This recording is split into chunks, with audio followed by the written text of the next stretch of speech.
Fala galera, antes de começar o vídeo, quero deixar um recado rapidinho aqui pra vocês que gostam de arquétipos, né? Onça, mago, águia e quer saber mais como trabalhar, ativar da maneira correta aí para aumentar a sua abundância financeira, sua autoestima, trazer melhores pessoas para sua vida e muito mais. Tem um curso muito bacana aí para vocês com preço bem legal. O link tá na descrição. Entrando no site lá, você vai ver um vídeo explicando tudo como funciona, depoimento das pessoas, vocês vão ver que o curso é muito top, tá? Link na descrição e vamos lá pro corte.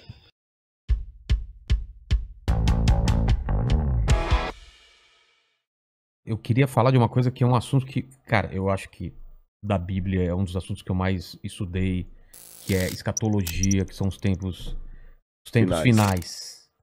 O que está acontecendo? A gente está vivendo os tempos finais, há sinais, segundo a Bíblia, proféticos, e a gente não falou dessa pedra também. Tá, isso aqui é uma coisa simples, depois eu falo dela. Tá bom. Bom, na verdade... Porque tem esse movimento, né? Claro. A pandemia faz parte Claro. disso, o anticristo já está aí. Aliás, a gente está perto da segunda volta de Cristo. Claro, eu acredito que sim. Sim? Mas vamos lembrar uma coisa. Quando os discípulos perguntaram para Jesus, que sinal haverá de tua vinda e da consumação dos séculos, do fim do mundo, Jesus falou assim, olha, cuidado que ninguém engane vocês. Primeira Porque coisa que ele já falou. Cuidado. Virão muitos em meu nome dizendo, eu sou o Cristo, enganarão a muitos. Certamente, isso está em Mateus capítulo 24. Depois, quem tiver uma Bíblia em casa, procurem Mateus capítulo 24. Ele fala o seguinte, certamente vocês ouvirão falar de guerras e rumores de guerras. Não se assustem. Ainda não é o fim. Se levantará nação contra nação, reino contra reino. Haverá fomes e terremotos em vários lugares. Mas isso é apenas o princípio das dores. O princípio das dores, exatamente. Então veja bem, guerra tem no mundo desde que o mundo é mundo. Fome, a Bíblia fala fome no Egito na época de José. Então não vou falar assim, o mundo está chegando ao fim porque está tendo guerra. O mundo está chegando ao fim porque está tendo fome. Não faz sentido. Mas o Apocalipse coloca alguns elementos que indicavam quando nós estivéssemos chegando próximos ao fim. Embora, nota de rodapé aqui, ninguém sabe o dia nem a hora da volta de Jesus. É estupidez. Tentar adivinhar. Não, claro, não podemos isso. Você entendeu? Bom, mas a gente pode saber a proximidade dos tempos em que vivemos. Então tem algumas coisas no Apocalipse que são características do tempo do fim. Exemplo, Apocalipse 11, 19. Diz assim, as nações ficaram iradas. Chegou, porém, o juízo de Deus e o tempo determinado para ele dar o prêmio aos seus santos e aos profetas e o tempo para destruir os que estão destruindo a terra. Ora, na época de Cristo não tinha como destruir a terra. O Apocalipse estava fazendo uma profecia de uma época em que a terra poderia ser destruída por seres humanos, coisa que na época do Apocalipse não tinha como. E ele fala depois das pragas de Deus que iriam cair. Essas pragas não caíram ainda. Mas os vislumbres dela... Não caíram? Não. A peste não é... A do Apocalipse, né? Mas os vislumbres delas podem estar já batendo as portas. Quer um exemplo? Diz que um anjo derramou a sua taça sobre o sol. E foi-lhe dado queimar aos homens com grande fogo. Os homens se queimavam com um intenso calor e blasfemavam o nome de Deus que tinha autoridade sobre essa praga. Olha o problema da camada de ozônio, o efeito estufa, o que está acontecendo com o Sol. O outro anjo derramou a sua taça sobre os rios e fontes d'água e mares, que se tornaram como sangue de morto. Sangue de morto não é vermelho, dessa cor. Sangue de morto é escuro, é fétido, é quase coagulado. Como é que está Pinheiros, Tietê, Lagoa Rodrigo de Freitas, as águas do mundo? Poluição. As previsões é que até 2025 a guerra do mundo vai ser pela água. Fala do anticristo, que ia dominar o mundo inteiro de uma maneira algorítmica. Pacífica, porque é um algoritmo. O 666. O que é o 666? O que é o 666? Na época do Antigo Testamento, Deus deu algumas normas para os judeus. O povo do Oriente Médio, ele é muito simbólico, sabe? Ele tem muito esse lance do símbolo que aqui no Ocidente a gente perde. Então o judeu pode olhar, ele usa o paiot, que significa alguma coisa, o kippah, que é aquele chapeuzinho na cabeça. E Deus falou o seguinte, olha, vocês vão pegar a lei de Deus, escrever um resumo da lei de Deus, e vão colocar por frontal entre os olhos, numa caixinha aqui, e também na mão de vocês. O judeu hoje usa na mão esquerda. Pode olhar aqui no Muro das Lamentações, você vê o judeu orando lá, né? Baruch atah b'shem Adonai Eloheinu melech haolam. E ele vai orando no muro e ele tá com aquela caixinha preta aqui e outra na mão. Aí no Apocalipse a gente vê que o inimigo, o diabo, que se vale do anticristo, assim como Deus envia o Cristo... O anticristo é a versão do Cristo pro demônio. Pro demônio, o anticristo. Ele faz uma paródia de Cristo. Aí, como Deus no Antigo Testamento pediu aos judeus para ter a lei de Deus na testa e na mão, o anticristo coloca também um sinal, uma marca, na testa e na mão. Então significa uma época em que a lei de Deus vai ser questionada. Nessa época em que a lei de Deus for questionada, diz o Apocalipse, ninguém poderá comprar nem vender, senão aquele que tem a marca da besta e o número do seu nome. Ora, esse número é 666. Aí muita gente pega isso e fala o seguinte, então vou começar a calcular, Hitler dá 666, o Papa, o Saddam Hussein, Bill Gates, até a Ellen White, que é uma pioneira do Adventismo, ela dá 666, mandíbula, todo dá 666, né? No grego está o seguinte, aquele que tem entendimento, calcule. E essa palavra calcule no grego ali é a mesma palavra para faça a contabilidade daquilo que o anticristo vai fazer. E o que o Apocalipse deixa bem claro é que o anticristo vai ser a revigoração do Império Romano, que era o inimigo do povo de Deus. E por que 666? Na cultura da Babilônia, o 6 era o número base para você fazer qualquer cálculo. Era um número divino. Tanto é que quando Nabucodonosor ergue uma imagem, ela tinha 60 côvados por 6. 60 por 6. O 6 era um múltiplo divino. E ali você tem o 666, múltiplo de 6. Agora o Apocalipse fala que ele vai controlar a economia. Os povos da terra vão segui-lo. Ninguém vai poder, falando quem pode pelejar com ele. E o que nós estamos vendo agora é o mundo caminhando pela primeira vez na história para uma unificação mundial. De moeda? De tudo.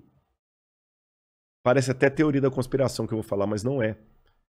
O mundo está caminhando para uma unificação. Rodrigo, mas nunca. Aqui no Brasil mesmo a gente vê a briga dos de esquerda com os de direita. O pessoal não está entendendo. Essa unificação não significa unificação de mente, mas unificação de propósito. Que é um exemplo que o mundo pode se unir por um propósito, apesar de se odiar mutuamente? Pandemia. A pandemia. Exatamente. O Irã está usando máscara, Israel também está usando máscara. Os palestinos estão jogando foguete lá em Israel, o Hamas, mas o israelense está usando máscara, o palestino também. O egípcio está usando álcool em gel, o iraniano está usando álcool em gel, o americano está usando álcool em gel, o russo está usando álcool em gel, então o Putin está usando álcool em gel. A mesma coisa o presidente do Brasil, o presidente da Argentina, da Venezuela, o mundo parou. Então é possível essa união do mundo inteiro em algumas coisas mesmo. Ela não só é possível, como ela é um caminho sem volta. Por que está falando tanto em criptomoeda? Nós já estamos passando por uma transição do dinheiro. Dinheiro de papel, né? De papel, você entendeu? Dinheiro baseado em tesouro nacional. E o mundo hoje precisa. Isso aqui não é uma defesa do Rodrigo, não é um desejo do Rodrigo. Eu estou falando de uma tendência. Tendência. O mundo precisa se unificar porque existem, Vilela, alguns elementos hoje que estão à solta, como se fossem crianças bagunceiras numa casa cheia de faca, de garfo, de objetos cortantes e letais, sem um adulto para controlar essas crianças. Você jamais faria isso. Quais são as crianças que estão à solta no mundo e precisam de um adulto para controlá-las? Um preceptor, uma babá? Internet. Quem tem domínio da internet? Você na internet você pode encontrar o podcast do Inteligência Ilimitada, mas você também pode encontrar uma fórmula para fazer um coquetel Molotov. O camarada pode assediar você para fazer parte do Estado Islâmico. Quem controla a internet? Nem os Estados Unidos. Não, ninguém. Tá na mão de ninguém. Quem controla tráfico de drogas e de armas em nível mundial? Ninguém. Lavagem de dinheiro tá aí. O terrorismo tá aí e lavam dinheiro. Quem controla bolsa de valores? A economia do mundo não aguenta por mais 20 anos nas mãos da bolsa de valores que é especulativa. Se cair a bolsa de Tóquio, você nunca foi ao Japão, mas você pode perder o seu emprego e essa casa aqui porque caiu a bolsa de Tóquio. O Bradesco pode falir porque teve um crash na bolsa de Nova York. E a gente viu, essa pandemia viu como nós estamos economicamente vulneráveis. Economicamente vulneráveis. Quem controla o terrorismo mundial? Então esses elementos... mais um. A ecologia. Não quero entrar no debate se a Amazônia é nossa ou não é nossa. O fato é que se a gente não cuidar da Amazônia, o mundo todo se ferra, caramba. Você tá entendendo? Então não tem mais esse negócio assim, é meu. Então hoje a gente precisa de um governo único que com leis mundiais controle a internet, bolsa de valores, que vai desaparecer, o reset tá aí, controle a economia, gastos, terrorismo e tudo mais.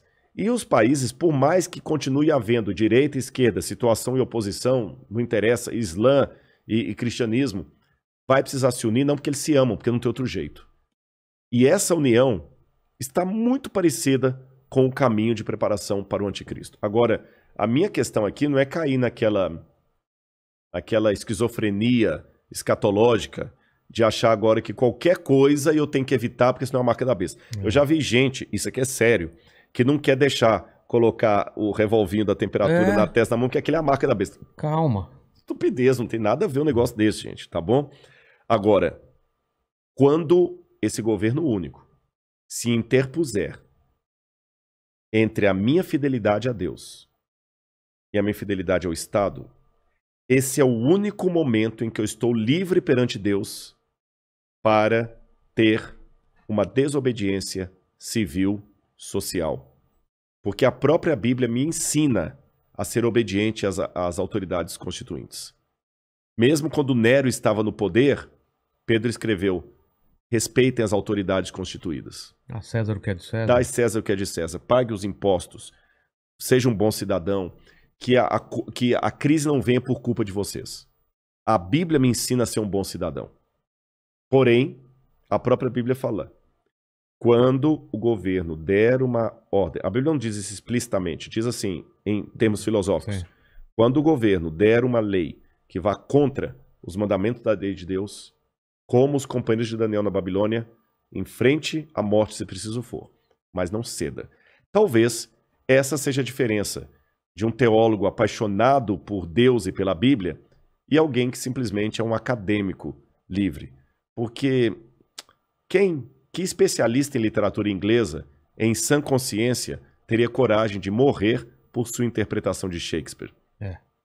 Mas a Bíblia é um livro que já levou muitos ao martírio para não abrir mão daquilo que a Bíblia ensina. Falou que a segunda vinda de Cristo está próxima. Mas, segundo os eventos, o anticristo chega antes. Chega antes. Ele antecede a volta de Jesus. E já está por aqui? Você acha? Eu acredito assim, lendo a Bíblia, o anticristo, ele é um poder, era o poder romano, porque João já falava lá, o anticristo já opera entre nós. E João fala, muitos anticristos já saíram pelo mundo. Ele só está aguardando aquilo que o detém. Então o anticristo naquele tempo era Roma. Os exegetas veem, a besta era Roma. Só que a Bíblia fala, através do apóstolo Paulo, que havia uma grande apostasia do povo de Deus. Que palavra é essa, apostasia? Eles abandonariam a fé, se uniriam a Roma, e Roma no futuro voltaria travestida de cristã, por isso que é o anticristo, nome que não aparece no Apocalipse, mas aparece nas epístolas de João. Tá. Anticristo, anti em grego é aquele que toma o lugar de. Então o anticristo é aquele que toma o lugar de Cristo e vai dominar o mundo. Então a minha sugestão para todos é o seguinte, fiquem atentos às propostas governamentais. Qualquer coisa que não infrinja a minha fé naquilo que eu entendo pela Bíblia ser o correto, eu vou seguir. Eu vou me vacinar. Eu não vou ficar caindo em teoria da conspiração. Mas a vacina é uma maneira de aniquilar um terço da humanidade. Eu acho que vai ser muito mais fácil Eu vou me vacinar. Só não vou tomar a Coronavac, né? Que está questionada aí. Senão eu não posso entrar em Israel. Mas eu vou me vacinar. Israel não aceita. Não aceitou. Muitos países da Europa não aceitam a Coronavac. Né? Lamento o Butantan aí, mas a menos que mude o cenário, A Coronavac não está sendo aceita. A Pfizer, ou a Moderna, ou a outra, lá de Oxford. Essas são aceitas. Mas eu vou me vacinar. Você está entendendo? Agora, não vou cair em teoria da conspiração. Agora, o dia que houver uma lei que se interpuser entre a minha fidelidade e aquilo que Deus pediu de mim, aí eu estou disposto a enfrentar até a morte.